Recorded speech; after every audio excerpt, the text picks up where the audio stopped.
diabetes world. Got sleep app stuff. Don't need that right now because I'm talking to you. We'll use it later. First thing today, current blood sugar is sitting at 6.2. Very up and down last night. And it took me a while to come out of this one, but eventually did and went up and stayed up all night. Current blood sugar,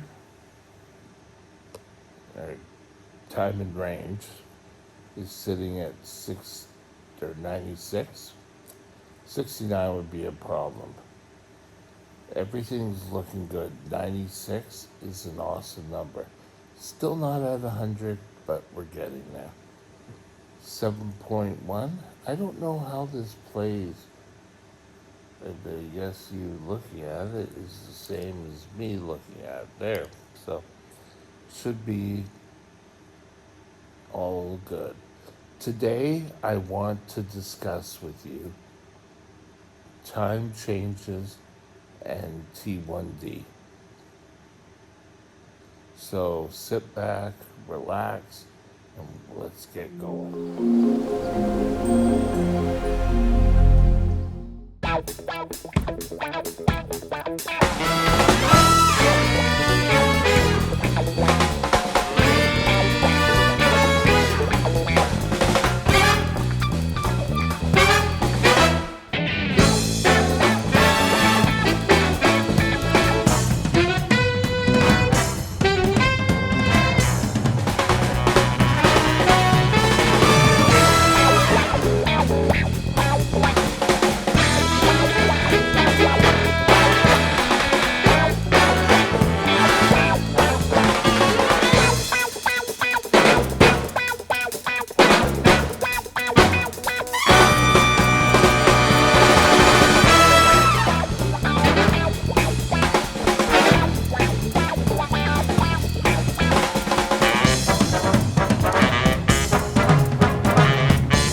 Okay,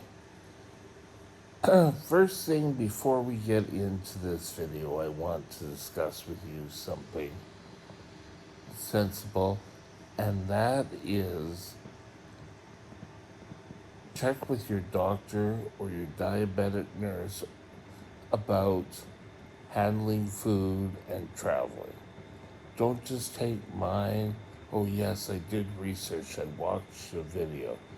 That's where you can run into trouble. Again, my diabetes is different than yours or someone else's. My first time utilizing traveling was pretty much when I had to travel from here to Dallas for work. And I was all ready. I went to see my diabetic nurse, thinking I had it all sourced out, that I'd wake up in the morning and I would go and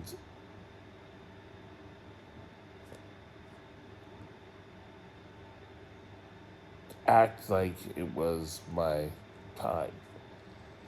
And the best thing she had come up with was cut back on your long-acting or your intermediate insulin when you're going east, because that will shorten your day. When you come back, you're going to want to increase your long-acting because your days are going to end up being longer. And I did that for the first couple of times that I had to go down there. Now,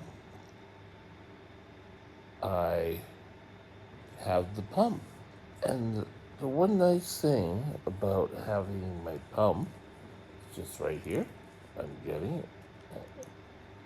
is that when you get to your city, that's when you change your time. Pretty easy. So when I had to go to Toronto to get my dog, I was on my pump, and when I got home, I got to the place, I changed my time. When I got here, I think within the first 2 hours, I changed it. I had a dog with me. I was trying to get back home, and I didn't change my pump till later. But again, you want to check with your professionals. You and them are the best to discuss things. I don't want to take any responsibility that my answers are correct. But double check, make an appointment. Most people are doing for once in a lifetime, either flying to Hawaii or have to go back east for family appointments or whatever. But once you do that, you'll have it under your belt. Now, something that isn't time change, and I think I did a story about this, was take care of your insulin. Now, we told you how to, if you're traveling west, you're going to add on because Hawaii's western than where I am now. So, flying there, I would, if I was injecting insulin, take a long acting insulin and shorter, sorry, and then do it the opposite coming back. I did a trip years ago, and no one told me these rules, and it kind of worked out for the best because somehow on the trip I lost my insulin. It's a big long story. I think it's story time 3, where I said I walked to Fiji. But, make sure you package your insulin, make sure you have your name, your address on it. So in a box or a plasticized Tupperware container. And when I got to traveling the province, I still use the little Tupperware container. I had it for years. But know your dosing when you're traveling. I had to go down there for a couple of years, 2 times a year, because they were launching new training programs for the company I worked with. It was pretty good times. But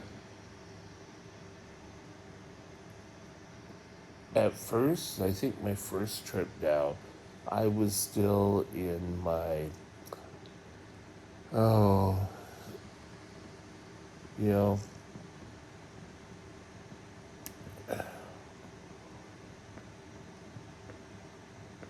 I don't really care about diabetes zero.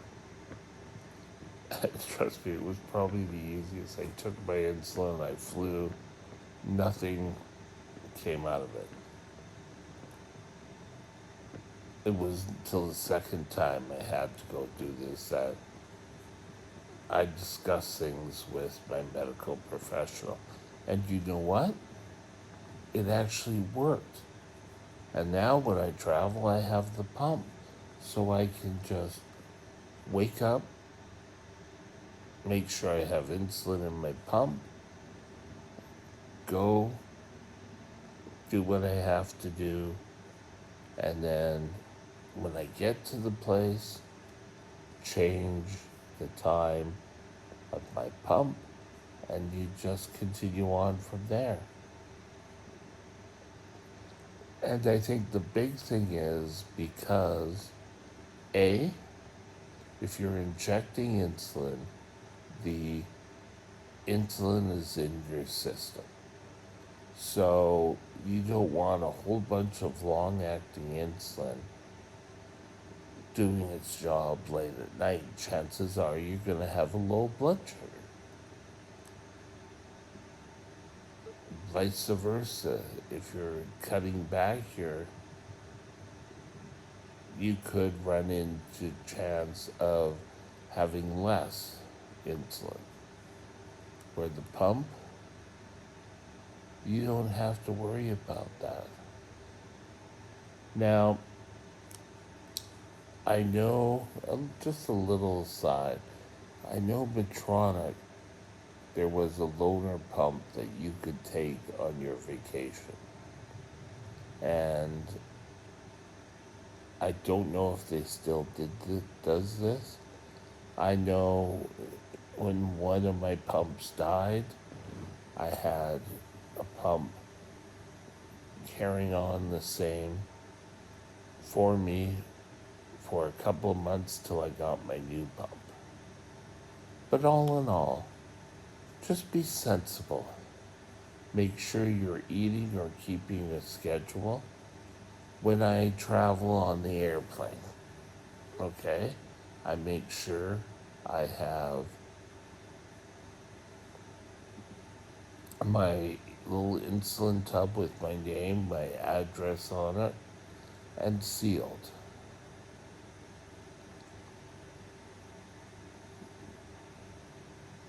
Something else is I carry snacks. Now, drinks you can usually get on a plane. Some airlines will only have drinks nowadays. So I don't worry about that, but I would stop at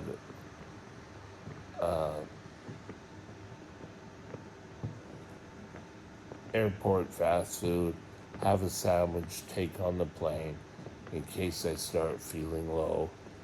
Make sure you always have something to eat. Check to see if there is a meal on your flight. If you're traveling with a pump, like when last time I traveled, I went to get my service dog and I had the pump and I had to carry 3 weeks of supplies and insulin and everything. Make sure that when you pack your insulin and everything, you pack your insulin in your carry-on luggage, not in the bags below. Tubing and that can go in your bag. Make sure you have tubing with you so that when you land, it's not going to be such a dire thing if you don't get your suitcase back for a few days. These are just some things to think about when you're traveling with your diabetes. With that, have a great day and we'll talk again soon. Bye now. My email address is Mike's Diabetes World at gmail.com. All one line. Drop me